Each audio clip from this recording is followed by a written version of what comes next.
Күндүн негизги окуя кабарлары жаңылыктар маалымат программасында саламатсыздарбы. Алгач кабарлардан кыскача. Ак Ордодо 2 адамды өлтүрүүгө шектелген жигит качууга аракет кылган учурунда аты өлтүрүлдү.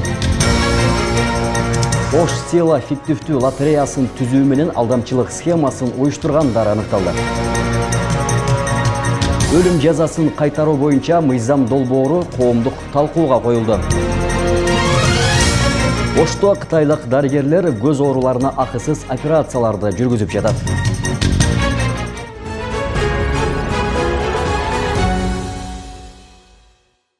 Эми ушул жана башка маалыматтардан алдыда кененирээк кабардар кылып, студияда мен Азамат Байетов. Ак Ордодо 2 адамды өлтүрүүгө шектелген жигит качууга аракет кылган учурунда аты өлтүрүлдү. Бул тууралуу Ички иштер министрлигиндеги ишенимдүү маалымат Булак билдирди. Ал 14 октябрда кеминде кылмыштын жасалышын кайталап көрсөтүп берүү учурунда качып кеткен. Милиция аны кармоо учурунда кызматтык курал колдонуп, натыйжада шектүү алган жаракатынан улам каза болгон.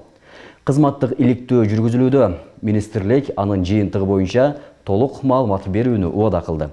Эске салсак, 3 октябрда Ак Ордо жаңы конушунда иниси менен эжеси киши колдуу болгон. Факт боюнча кылмыш жаза кодексинин 122-беренеси адам өлтүрүү менен иш козголгон. Андан кийин Ички иштер министрлиги шектүүнүн окуя болгон аймакта басып бараткан видеосун жарыялады. Көп узабай аял колуна бала көтөрүп, дагы 2 чүрпөсүн ээрчитип, түнү жылаңайлак качып бараткан видео интернет желесине тараган. Ал эми 7 октябрда кылмышка шектелип 19 жаштагы улан кармалды. 8 октябрда Ички иштер министрлиги шектүүнүн жүргөн жерлеринен жана окуя болгон үйдөн топтолгон видео сүрөттөрдү таратты. Маркумдун келинчеги милицияга окуянын кандай болгонун ыйлап айтып көрсөтмө берген. Анда маркумдун жубайы үйүнө кирип, жакындарын бычактап кеткен уланды милиция көрсөткөн сүрөттөрдөн таанып жатканын айткан. Кара-Балтада КАМАЗ унаасы 2 баланы сүзүп, алар ошол жерде каза болгонун Чүй облусунун ички иштер башкы башкармалыгынан билдиришти. Маалыматка караганда 13 октябрь күнү кечинде Жайыл райондук ички иштер бөлүмүнө жол кырсыгы боюнча билдирүү түшкөн. Окуя болгон жерге ыкчам тергөө тобу барган учурда жүк ташуучу унаа окуучуларды сүзүп кеткени, рулда 69 жаштагы жаран болгону аныкталган. Кырсык 18:30да Чапаев көчөсүндө болгон. 7 жаштагы жана 8 жаштагы 2 окуучу кырсык болгон жерде каза болушкан. Тиешелүү соттук медициналык экспертизалар дайындалды. Кылмыш жаза кодексинин автотранспорт каражаттарынын кыймылынын жана пайдаланылышын коопсуздук эрежелерин бузуу беренеси боюнча кылмыш иши козголду деп айтылат маалыматта. Облустук милициядан айдоочу убактылуу кармоочу жайга киргизилип, тергөө уланып жатканын кабарлашты. Оор кылмыш үчүн эл аралык издөөдө жүргөн 21 жаштагы кыргызстандык жигит Москвадан кармалды. Бул туурасында Ички иштер министрлигинин маалымат кызматынан кабарлашты. Адам өлтүрдү делген шектүүнүн изине кыргызстандык органдар менен Россия Федерациясынын Ички иштер министрлигинин кызматы биргелешип түшкөн. Ички иштер министрлиги окуя мындан 2 жыл мурда Ош шаарынын аймагында болгондугун билдирди. 1990-жылы туулган жарандын сөөгү табылган. Милициянын ыкчам тергөө иш чараларынын жүрүшүндө кылмышты жасоого шектелген кишинин ким экени аныкталып, ал 2004-жылы туулган жаран болуп чыккан деп айтылган кабарда. Бул иликтөөдөн кийин кылмыш жаза кодексинин 122-беренесинин негизинде адам өлтүрүү боюнча иш козголуп, андан соң эл аралык издөө жарыяланган. Ош Сила фиктивдүү лотереясын түзүү менен алдамчылык схемасын уюштургандар аныкталды. Бул тууралуу УКМК билдирди. Маалыматка караганда алар баюу максатында өз адамдарын жеңүүчү деп жарыялап келишкен. Катышуучулардын санын көбөйтүү үчүн автоунаа, батир, жер сыяктуу кымбат баалуу байгелер ойнотулган. Ал эми жеңүүчүлөр атайын дайындалган адамдар болуп, бардык байге лотереянын уюштуруучуларында калган деп айтылат маалыматта. Факт боюнча алдамчылык беренеси менен кылмыш иши козголду. Лотереянын мыйзамсыз уюштуруучулары номер 21-тергөө абагына киргизилди. Учурда бул фактыга тиешеси бар бардык жагдайлар жана адамдарды аныктоо боюнча кошумча тергөө иш-чаралары жүргүзүлүүдө. УКМК Кыргызстандын аймагында мыйзамдуу лотереяны мамлекеттик лотерея компаниясы гана уюштура аларын эске салды. Манас шаарында автомектепте окугандардан практикалык сынактарды кабыл алууда коррупциялык схема уюштурган кызматкерлер кармалганын УКМКдан билдиришти. Маалыматка караганда, президенттин иш башкармалыгына караштуу транспорт каражаттарын жана айдоочулук курамды каттоо боюнча мамлекеттик борбордун кызматкерлери жеке менчик автомектептердин инструкторлору менен сүйлөшүп алып, практикалык сынактан өткөрүү үчүн ар бир адамдан 5000ден 10.000 сомго чейин алып турушкан. Практикалык сынак болгон күндөрү 10-15 айдоочу ушул схема аркылуу өткөн. Аны түзгөндөр бир күндө 30.000ден 50.000 сомго чейин пайда көрүшкөн. Бул кылмыш иштин алкагында мекеменин кызматкерлери жана алардын шериктери жарандар пара алып жаткан жеринен кармалды деп айтылат маалыматта. Шектүүлөр тергөө абагына киргизилип, иликтөө иштери жүрүүдө. Өлүм жазасын кайтаруу боюнча мыйзам долбоору коомдук талкууга коюлду. Ага ылайык өлүм жазасы балдарды зордуктоо же зордуктоо менен коштолгон адам өлтүрүү учурларына карата колдонулат. Долбоор 28 октябрга чейин талкууланып, 4 ноябрда каралаары белгиленген. Тагыраагы алымча кошумча пикирлерди билдирүүгө 15 күн каралган. Өлүм жазасы үрөй учурган кылмыштарды ооздуктай алабы? Кененирээк кийинки сюжетте. Өлүм жазасын киргизүү боюнча мыйзам коомдук талкууга чыкты. Демилге коомчулуктун да көңүлүн буруп, кызуу талкууга алынып жатат. Анда өлүм жазасы балдарга жана аялдарга карата зомбулук жана өлүм менен аяктаган жагдайда колдонулары белгиленген.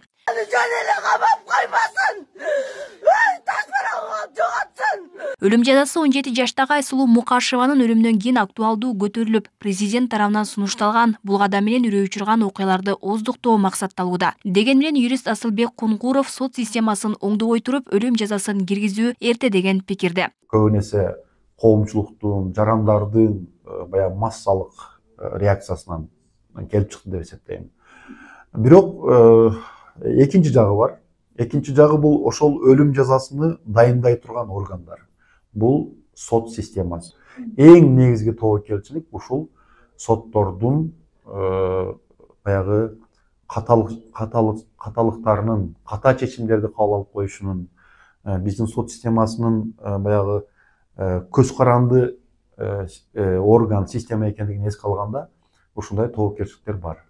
Өлүм жазасы өлкөдө акыркы жолу 1998 жылы колдонулуп, атуу жолу менен ишке ашкан. Ал эми 2007 жылы жазанын бул түрү өмүр бою эркинен ажыратууга алмаштырылган. Ал эми өлүм жазасын киргизүү үчүн Кыргызстан Бириккен Улуттар уюмундагы милдеттемелерден да чыга турганы сунушталган. Өлүм жазасын өмүр бою эркинен ажыратууга жазаланып, андан кийин кандайдыр бир убакыттан кийин кайра баягы мөөнөт менен алмаштырылып, мисалы үчүн 20 жыл же 15 жыл дегениңиздейчи, же болбосо баягы президент тарабынан помилование деп коет го, райым кылуу, ошого окшогон баягы мисалдар болушу мүмкүн. Бирок мен ойлойт, өлүм жазасын киргизүүнүн ордуна ушул баягы жаш балдарга, аялдарга карата жасалган кылмыштарды эгер эркинен өмүр бою эркинен ажыратса, ошону кайра кароого же болбосо баягы мөөнөткө алмаштырууга тыюу салып коюш керек.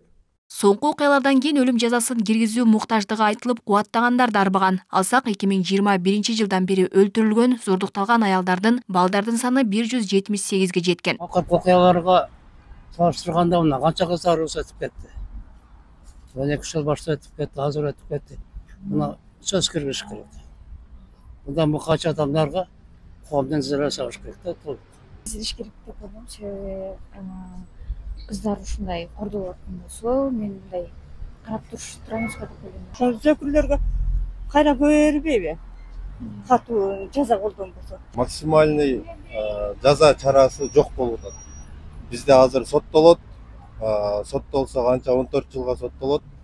Ал жакка киргенден кийин провация менен чыгат же болбосо амнистияга ээлешип туруп, кайра эле чыгып, кайра эле ошол кылмышты кылып атат. Менин оюмча өтө эле орчундуу кылмыштар болсо киргизсе болот деп ойлойм да.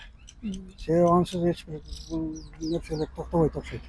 Буга чейин жогорку кеңештин депутаттары өлүм жазасын кайтарууну бир нече жолу сунуш кылышкан. Бирок ар кандай себептер менен колдоого алынган эмес. Акыркы жолу мындай демилге 2023 жылы көтөрүлгөн. Алмагүлерке Байгызы, Маруф Шакиров, Ош ТВ.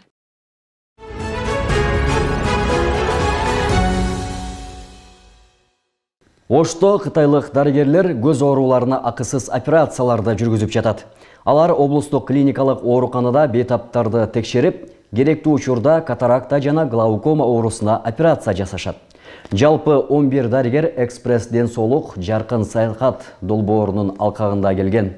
Иш сапардын жүрүшүндө 300дөй бейтапка акысыз жардам көрсөтүлөрү пландалууда. Чет элдик дарыгерлер өлкөдө 23 октябрга чейин болушат. Ошто кытайлык дарыгерлер көз ооруларына акысыз операцияларды жүргүзүп жатат. Алар облустук клиникалык ооруканада бейтаптарды текшерип, керектүү учурда катаракта жана глаукома оорусуна операция жасашат. Жалпы 11 дарыгер экспресс ден соолук жаркын саякат долбоорунун алкагында келген. Негизги максат дарыгерлер ортосунда тажрыйба алмашуу болуп саналат. Аталган дарыгерлер Кытайдан дарылоого керектүү болгон 17 миллион сомдук атайын аппаратты алып келип, облустук ооруканага белек катар тапшырган. Кытайлык дарыгерлер менен биз Ош облус аралык бириккен клиникалык ооруканасы 3 жылдан бери кызматташып атабыз. Бул 3-үнчү жолу келиши. Ар бир келгенде болжолдуу түрдө бир 300 дегенде бейтапка, катаракта менен ооруган бейтаптарга акысыз операциялар жасап кетишет. Андан сырткары ошол биздин көз микрохирургия бөлүмүн заманбап медициналык жабдуулар менен камсыздап атышат. Буга чейин белгилеп кеткендей эле жалпы суммасы 2 жылдын ичинде бир 15 миллион сомдук медициналык жабдууларды берген болсо, быйыл дагы ошол заманбап OCT деген аппарат бар, көздүн томографы. Ошону алып келишти, анын болжолдуу баасы 17-18 миллион сом турат экен. Иш сапардын алкагында дарыгерлер күнүнө 100гө жакын бейтапты кабыл алып, 40ка жакын жаранга акысыз операция жасап жатышат. Бейтаптар атайын аппараттардын жардамы менен текшерүүдөн өтүп, алгач ооруп балдагы оорулар дарылоодон өтүүдө. Ал эми башка оорусу болуп, операцияга мүмкүн болбогон жарандарга кеңештер берилип, дарылоо ыкмалары колдонулууда. Биз 3 жолу Ошко кызматташуунун алкагында келип жатабыз. Бул убакыт аралыгында биздин команда көптөгөн ийгиликтүү операцияларды жасады. Канда 300 бейтапка операция жасалып, дарылоо иштери жүргүзүлөт. Текшерүүдө башка оорусу болгон жарандарга операция жасалбайт. Аларга кеңештер берилип, дарыланышат. Биз 3 күндөн бери операция жасап жатабыз. Келген бейтаптарга ушул убакыттан бери 100 адамга ийгиликтүү операция жасадык.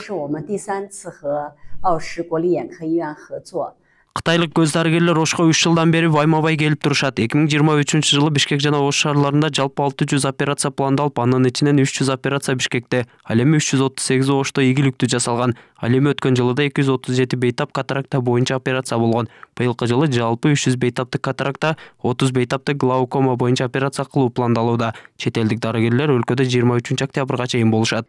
Биздин оорукана менен мындай дагы бир соглашение, дагы бир келишим түзүшүп, өткөн жылы келип кетишти. Өткөн жылы келип 237 катаракта оорусуна операция кылып кетишти. Дагы быйылкы жылы дагы келишти. Келишип планда 200 катаракта операциясы, бир 30дай глаукома боюнча операция, андан кийин бир жана кымбат дары бар, Комберцеп деген. Ошонун бир 30ду жасайбыз деп келишип, азыр иштерин кылып атышат. Булар 10 октябрда келишти, 23-үнө чейин болушат, 23-күнү жетишет. Кытайлык дарыгерлерге текшерилүү үчүн өлкөнүн түштүк аймагынан, район жана айыл жергесинен күнүнө 100дөн ашуун жаран келип жатат. Алардын арасында көзүнөн операция болуп, үйүнө чыгып жаткандары да бар. Мына бүгүн биз операциядан чыктым, азыр 5 мүнөт болду. Кытайлардан ушундай помощь келип, бизде кытайлар операция кылды. Рахмат Кытайлар, бирөө жакшы, оорубай, ооруган жок, оорутпай эле жакшына кылып операция алып койду. Ушул көзүмдүн катарак боюнча келдим элем, ушу Кытай мамлекеттерине рахмат. Ушу бесплатный операция кылабыз дегенде 2-3 күн баштап көрдүк эле, анестезия тапшырып келдик эле, мына Кудай кааласа азыр операцияга кирген атабыз. Ушу көзүмдүн немесе ушу 2-3 жылдан бери жабыркап келген. Ушул жерге ушу көрүнөйүн деп келдим. Ana şu vuraçlarga çoğun rahmat, жақсы кабыл алып, жақсы тейлеп, жақсы неме алып атышат, рахмат буларга. Аябай жакшы экен, жакшы карап. Мына былтыркы көзүм жарыкты көрүп, жашоом жакшы деп үмүт менен дагы келдим, Кудайга шүгүр этип, мына даярданып отурам. Рахмат ушу иштеген кызматкерлерге, Кытай Республикасына. Катаракта жана глаукома ооруларына операция Кыргызстанда да жүргүзүлөт. Анын баасы орточо эсеп менен 100 000 сомдон 120 000 сомго чейин болот. Белгилей кетсе, катаракта оорусу көз чечекейинин тунарышы болуп саналат. Ал жарык нурунун өтүшүнө тоскоол болуп, көрүүнү начарлатат. Толбай Бурканбеков, Марufcan Шакиров, Ош ТВ. Европа биримдигинин Кыргызстандагы өкүлчүлүгүнүн жаңы дайындалган башчысы Реми Дюфло расмий кызматка киришти. 13 октябрда ал Кыргыз президенти Садыр Жапаровга ишеним грамотасын тапшырып жолугушту. Жолугушууда Кыргызстан менен Европа биримдигинин ортосундагы кызматташтыкты арттыруу маселеси талкууланган. Реми Дюфло Европа биримдигинин түзүмдөрүндө 2004 жылдан бери иштейт. Ал бул уюмдун Молдовадагы, Украинадагы өкүлчүлүктөрүндө кызмат өтөгөн. 2021 жылдан бери Дюфло Евробиримдиктин Украинадагы өкүлчүлүгүнүн башчысынын орун басары болуп турган. Евробиримдиктин Бишкектеги буга чейинки өкүлү Мерилин Йосефсондун дипломатиялык миссиясы быйыл февралда аяктаган. Кара-Балта шаарынын коррупцияга шектелип кармалган мэри Мирлан Жекшенов кызматынан алынып, ордуна Салмурбек уулу Азат дайындалды. Мындай тескемелерге президент Садыр Жапаров кол койгонун маалымат кызматынан кабарлашты. Эске салсак, Жекшенов быйыл 30 июнда кармалып, калааны өнүктүрүүгө бөлүнгөн 1 миллиард сомдун мыйзамдуу пайдаланылышын тиешелүү органдар иликтеп баштаган. Кечирээк УКМК Кара-Балта мэриясынын 3 кызматкерин мамлекетке 26 миллион сомдук зыян алып келди деген шек менен кармаганын билдирген. Афганистандын кичи жана чоң Памир аймактарында жашаган этникалык кыргыздарга ветеринардык жардам көрсөтүлдү. Бул тууралуу Суу ресурстары, айыл чарба жана кайра иштетүү өнөр жайы министрлигинен билдиришти. Маалыматка ылайык, министрлер кабинетинин чечими менен этникалык кыргыздарга гуманитардык жардам жеткирүү максатында түзүлгөн делегациянын курамында ветеринария, мал чарбасын өнүктүрүү, жайыт жана тоют кызматынын 2 кызматкери болгон. Иш сапарынын жүрүшүндө кичи жана чоң Памирге бөлүнгөн ветеринардык гуманитардык жардам толугу менен жеткирилип, жеринде бөлүштүрүлүп берилди. Ошондой эле жергиликтүү тургундардын айыл чарба мал жандыктарынын саны такталып, ветеринардык кароодон өткөрүлдү. Мындан тышкары зооноздук, жугуштуу жана паразитардык ылаңдардын алдын алуу, ошондой эле ветеринардык дары каражаттарын туура колдонуу боюнча түшүндүрүү иштери жүргүзүлүп, окуу тренинги уюштурулду. Ага жалпы 418 киши катышты. 10 августтан бери өлкө аймагында эттин баасына мониторинг жүргүзүү маалында эрежелерди бузган 70-ке жакын ишкерге карата тиешелүү чаралар көрүлдү. Бул тууралуу монополияга каршы жөнгө салуу кызматынын төрагасы Жээнали Орозбаев кабар агенттигинин элден Суол түз эфиринде билдирди. Анын айтымында бул көрсөткүч мурунку жылдарга салыштырмалуу бир топ жогору. Учурда анализ жүргүзүлүп жатат. Мурда адатта октябрь айында малдын баасы төмөндөчү. Бирок быйыл тескерисинче эттин баасы кымбаттап жатат. Биз анын себебин терең изилдеп, тактап, анализ жүргүзүп жатабыз. Ортомчулардын таасири барбы деп да карадык. Бирок чынында эле эттин дүң баасы учурда 650 сомго жетиптир, деди Орозбаев. Бишкек шаарынын бийлиги темир жолду шаардын чегинен сыртка чыгаруу идеясынан баш тартуу чечимин кабыл алды. Бул тууралуу кала мэри Айбек Жунушалиев Ала Тоо 24 телеканалынын түз эфиринде билдирди. Биз изилдөөлөрдү жүргүздүк, жумушчу топторду түздүк, ар түрдүү варианттарды карап чыктык. Бирок адистердин сунуштарынын негизинде темир жолду чыгаруудан баш тартуу чечими кабыл алынды. Азыркы учурда темир жолду борбордон чыгарууга негиз да, экономикалык зарылдык да жок. Тескерисинче бул инфраструктураны өнүктүрүү боюнча сунуштар түшүп жатат. Мисалы, шаардык электр поезддерин ишке киргизүү боюнча, деди шаар башчысы. Өткөн жылы мэрия Кытайдан China Road компаниясы менен темир жол линияларын шаардан сыртка чыгаруу мүмкүнчүлүгү боюнча меморандумга кол койгон. Ошол учурда Жунушалиев темир жолдун жаңы линиясы түндүк айланма жолунун боюнда курулушу мүмкүн экенин айткан. Ошондой эле Долбоордун алкагында 2 шакек жолун жана учурдагы темир жол өткөн жерге ылдам автожол куруу пландалган болчу. Урматтуу телекөрүүчүлөр, сиздерге жеткирилүүчү маалыматтар азырынча мына ушулар. Алдыда дүйнө жаңылыктары Ош ТВнын эфирин улантат. Саламатта туруңуздар.